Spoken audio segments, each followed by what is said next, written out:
Sveiki, šiandien kalbėsiu apie paskutinių laikų įvykius, kurie, galima sakyti, jau prasidėjo. Ir šiandien koks sutapimas, buvau Akropoly ir dingo elektra gana ilgam laikui ir buvo visiškai tamsu, žmonės su telefono žibintuvėliais švietėsi. Tai vienu žodžiu, man atrodo, Dievas bando įspėti, kad gali būti ir vadinamieji blackout. Ir jeigu YouTube įvesit blackout prophetic arba cyber attack blackout, yra šiek tiek informacijos, kad gali būti elektros dingimai ar dėl kibernetinės atakos, ar dar ko nors, nežinau, bet gali būti elektros dingimai. Ir dar ką mačiau, tai Simpsonai prognozuoja, kad 10 dienų jie truks. Tai jeigu Simpsonais tikėti, tai galima ruoštis 10 dienų, kad gali būti blackoutas arba kad kreditiniam arba debetiniam kortelėm nebus galima atsiskaityti, tad siūlyčiau turėti avarinį planą 10 dienų. O dabar pradėsiu kalbėti apie Biblijos apreiškimo knygoje esančius antspaudus ir trimitus, kurie parodys, kokie sunkumai laukia būsimųjų tribulation laikų. Taigi, antspaudai, pirmasis antspaudas rašo apie baltą žirgą, kuris nieko doro nepasako, o kiti antspaudai žymiai aiškesni. Antrajame, kai bus atplėštas antrasis antspaudas, raiteliui bus leista atimti iš žemės taiką, kad žmonės vieni kitus žudytų. Taigi galima numanyti, kad prasidės karai. Ir man atrodo jau prasidėjo, nes ir Ukrainoje, ir Izraelyje, Palestinoje, ir gandai apie karus, jau galima sakyti, prasideda šis apreiškimo knygoje esantis ženklas.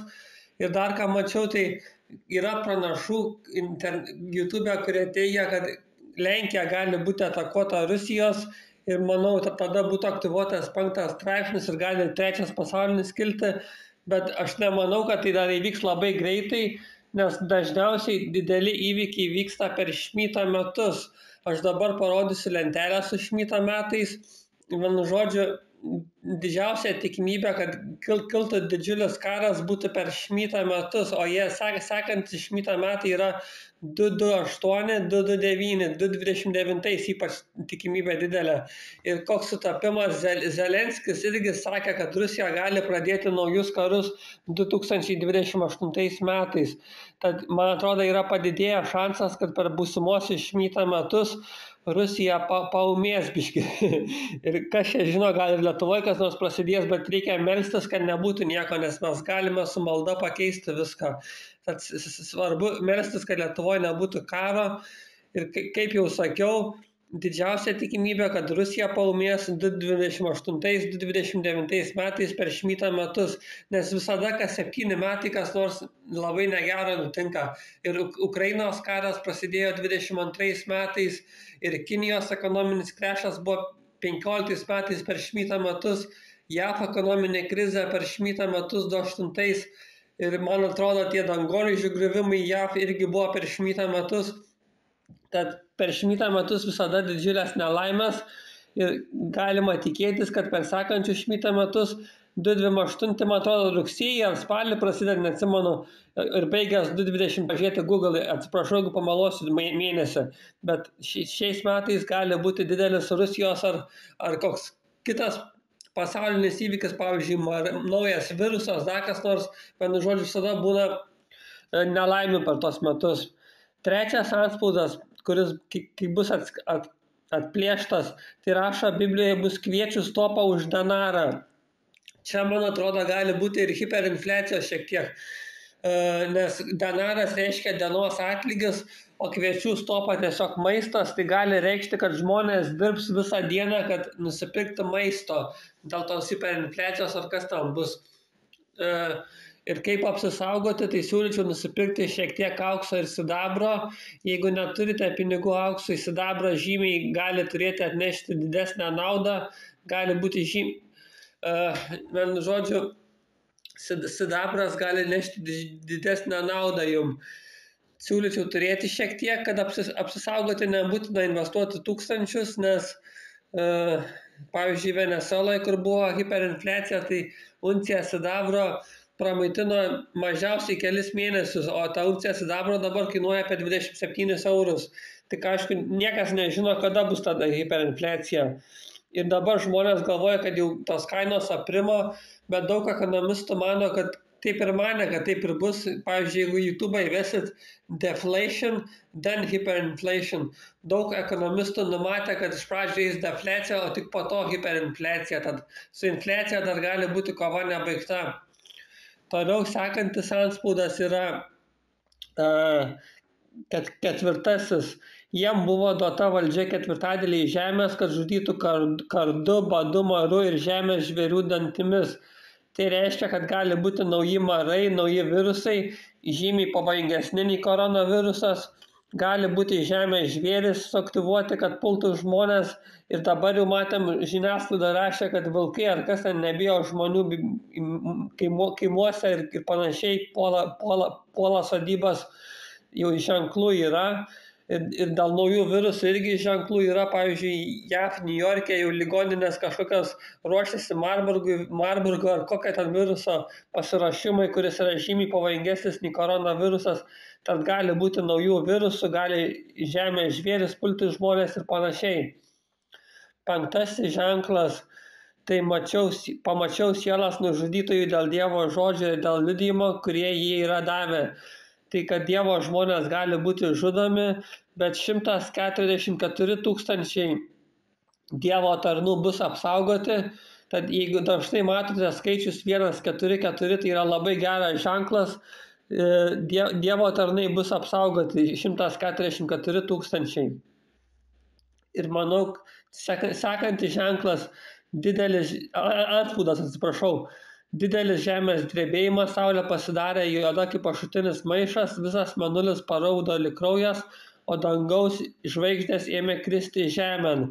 Čia taip aprašomas ir kas įdomu, tai mato 24:30 po šių ženklų rašo, kad tada pasirodys žmogaus sūnaus ženklas ir kad žmonės pamatys Vienu žodžiu ateinant debesyse su galybė ir didžia šlove. Ir ką tai galėtų reikšti, aš nežinau, nes nesuprantu šios rašto vietos, ar tai gali būti, kad repčia tuo metu eis, nežinau, daug yra pranašysčių su repčia, kurios neišsipildė ir neišsipildo pastoviai, visokie pranašai ten rašo, kad repčia bus tada ir tada jau ir visada neišsipildo. Tad man atrodo, niekas dorai nežino, kada bus repčia ir aš nesiruošiu prognozuoti, ar čia bus ar šiame etape bus repčia, aš tikrai nesiruošiu prognozuoti. Ir tai būtų biškai nelogiška, nes, pavyzdžiui, Biblijoje parašyta, kad budėkite, kad išvengtumėte visų sunkumų. Taigi, gal repčia ir eis anksčiau nei karai, nei hiperinfliacija, reikia tikėtis. Tad tikėkime, kad repčia eis anksčiau. Ir toliau kalbėsiu apie trimitus. Pirmasis trimitas radosi kruša ir ugnis sumišę su krauju ir pabiro žemėn ir išdegė trečdalis žemės, sudegė trečdalis medžių ir visa žolė nusvilo. Taigi bus trečdalis žemės sudeginta. Antrasis trimitas, tai trečdalis jūros pavirto krauju, trečdalis jūros padarų ir trečdalis laivų buvo sunaikinti. Trečiasis trimitas, pavirto trečdalis vandų metelė ir daugybė žmonių mirė nuo apkartusio vandens. Čia kažkokia žvaigždė nukris ant trečdalio upių ir vandens šaltinių. Tad galbūt protinga turėti šulinį, kad apsisaugoti, nes vandens šaltiniai gali trečdalis jų būti užteršti. Ketvirtasis trimitas, tuomet buvo vienu žodžiu diena praras trečdalį šviesumo. Penktasis trimitas, bus keriai, kurie kankins žmonės 5 mėnesius, nežudys, bet kankins žmonės. Ir žinau, čia viskas skamba labai baisiai, bet tikintieji bus išgelbėti, bus repčia įvykis. Tad nereikia čia visko labai bijoti, bus repčia, bet to gali būti, kad per paskutinius laikus, per tribulation, bus vadinamųjų Juozapų, kurie turės finansinį ir visokį kitokį turės, kaip sakant, nežinau kaip čia žodžius, koks rezervą turės ir paruoš saugias vietas, vadinamosius gaušenus, paruoš saugias vietas, kuriuose žmonės galės slėptis ir nuo karų, ir nuo antikristaus ir panašiai. Siūlyčiau užsisaugoti šį kanalą, nes kuomet žinosim tas vietas, tai aš stengsiuosi informuoti. Siūlyčiau užsisaugoti šį kanalą, nes didelis šansas, kad sužinosiu, kur ten bus tie gaušinai ir bus saugios vietos pasislėpti. Tiem, kas nepateks į Rapture, bet tikiuosi, kad jūs pateksite į Rapture ir net nereikės jums slapstytis. Ir paskutinis trimitas bus paleisti 4 angelai, kurie išžudys trečdalį žmonių. Taigi apšviečiau apie antspaudus ir trimitus. Tai vadinamieji sunkieji laikai tribulation. Tikiuosi, kaip jau sakiau, pateksite į Rapture ir išvengsite visko. Dabar labai svarbu melstis Jėzui Kristui, kad jumis ištrauktų. Ir manau, kad verta turėti šiokį tokį avarinį planą, ypač dėl visokių blackoutų 10 dienų ir panašiai. Linkiu jums sėkmės, ačiū, kad klausėte. Siūlau apsilankyti mano YouTube kanale, kur rasite daugiau informacijos apie dabartinius ir būsimus laikus, bei prašau palaikinkit ir subscribinkit mane. Dėkui, iki.